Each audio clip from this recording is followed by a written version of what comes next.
کبھی کشمیر، کبھی دہشت گردی تو کبھی کلبھوشن جادھو۔ ہندوستان اور پاکستان کے درمیان اکثر کشمکش چلتی رہتی ہے۔ پچھلے 70 سال سے اس کشمکش کی وجہ سے دونوں ملکوں نے کیا کھویا، کیا پایا، سرحد کی دونوں طرف عوام کو اس کی کیا قیمت چکانی پڑی، دیکھتے ہیں دنیا بھر سے کی یہ خاص رپورٹ۔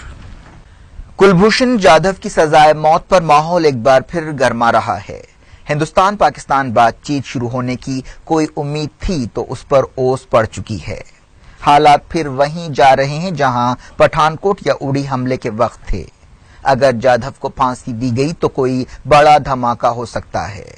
دائیں بازو کا حکمراں ٹولہ اس آگ میں اپنی روٹیاں سیک سکتا ہے۔ پڑوس کے شریفوں کے لیے بھی یہ گھاٹے کا سودا نہیں ہوگا۔ ہندوستان پاکستان کے بیچ ایسی بازیاں کئی بار کھیلی جا چکی ہیں۔ اس کھیل میں ہار ہمیشہ عوام کی ہوئی ہے۔ دونوں طرف بنیادی مسائل جیسے کہ ویسے ہیں۔ پاکستان پانی کی قلت والے ملکوں میں دوسرے نمبر پر ہے۔ اس بدقسمت ملک میں ایک ڈیم کی تعمیر پر دہوں سے اتفاق نہیں ہو سکا۔ کالا باغ ڈیم کھیتوں کو سیراب کر سکتا تھا، کارخانوں اور بستیوں کے اندھیرے مٹا سکتا تھا، لیکن وہ سیاست کی نظر ہو گیا۔ نتیجے میں پانی سمندر میں ضائع ہو رہا ہے، لوگ سیلاب میں بہتے ہیں، بے گھر ہوتے ہیں، گھنٹوں بجلی نہیں رہتی، اناج کی قلت ہے، مہنگائی بے قابو ہے، فیکٹریاں بند پڑی ہیں، نوجوان بے روزگار ہیں۔ کرپشن نے پاکستان کو گدھوں کی طرح نوچ کھایا۔ علاقہ واریت، احساس برتری، ناانصافی، شخصی مہم جوئیوں نے ملک کا ایک بازو کافی عرصہ پہلے کاٹ دیا۔ فوجی بغاوتوں نے کبھی جمہوریت کو پنپنے نہیں دیا۔ ایک فوجی جنرل نے امریکہ کی خدمت کرتے ہوئے ملک کو دہشت گردی کا تحفہ دیا، گھر گھر ہتھیار پہنچایا، ذہنوں میں زہر بھرا۔ جنہ کے پاکستان میں رواداری نام کو نہیں، مذہب، مسلک، نسل، زبان، علاقہ، لڑنے کے کئی بہانے ہیں۔ عورت ہونا جرم ہے، وٹا سٹا، کاروکاری، قرآن سے شادی، نہ جانے کیا کیا بلائیں عام ہے۔ کسی کو توفیق نہیں کہ کالے رواجوں کو ختم کرے۔ جاگیردار اور وڈیرے آج بھی غریب کا خون چوستے ہیں، بندھوا مزدوری کراتے ہیں، پرائیویٹ جیلیں چلاتے ہیں۔ مولویوں پیروں کا اپنا جال ہے، آدھی آبادی پڑھنا لکھنا نہیں جانتی۔ جی ڈی پی کے معاملے میں ملک 134ویں نمبر پر ہے۔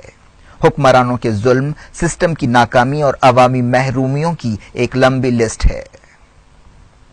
ہندوستان کی صورتحال بھی کچھ بہت اچھی نہیں ہے۔ اڑیسہ کے دانا مانجھی کی تصویریں آنے والے کئی برسوں تک ہمارا پیچھا کریں گی، جسے ایمبولینس نہ ہونے کی وجہ سے اپنی بیوی کی لاش کندھے پر لاد کر 12 کلومیٹر پیدل چلنا پڑا۔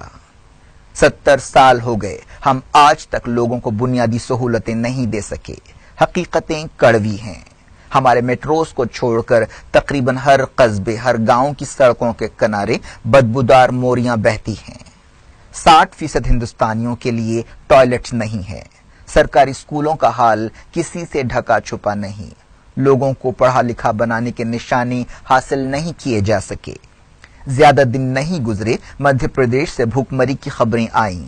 83 کروڑ ہندوستانی دن میں 20 روپے سے کم پر گزارا کرتے ہیں۔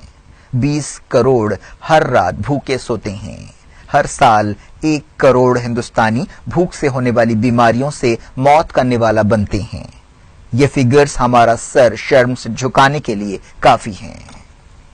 کہنے کو ہم دنیا کی سب سے بڑی جمہوریت ہیں، لیکن اس کا معیار کیا ہے ہم اچھی طرح جانتے ہیں۔ جس جمہوریت کا دنیا میں ڈنکا بجتا ہے، اس میں شراب کی ایک بوتل اور چند ٹکوں کے بدلے بھی ووٹ دیے جاتے ہیں۔ کرپشن میں ہم نے ریکارڈ قائم کر دیے۔ ہمارے سماجوں میں رشوت جائز بن گئی۔ ایک سروے کہتا ہے کہ قریب 65% ہندوستانیوں کو اپنے ضروری کام کرانے کے لیے رشوت دینی پڑتی ہے۔ ایک دفتر کے چوکیدار سے لے کر پی ایم او عہدیدار تک سب پر داغ لگ چکے۔ سیاستدانوں کا تو حال ہی نہ پوچھو، چارہ بھی نہیں چھوڑا۔ لوٹ کھسوٹ کی کوئی حد، کوئی حساب نہیں۔ ان سچائیوں کی روشنی میں ہندوستان اور پاکستان کا نیوکلیئر طاقت کہلانا صدی کا لطیفہ ہے۔ بھٹو کا مشہور قول ہے، ہم گھاس کھائیں گے لیکن ایٹم بم بنائیں گے۔ شاید وہ قبولیت کی گھڑی تھی۔ پاکستان آج ایٹم بم تو بنا چکا، لیکن تھر کے بچوں کو کھانے کے لیے گھاس بھی نصیب نہیں ہے۔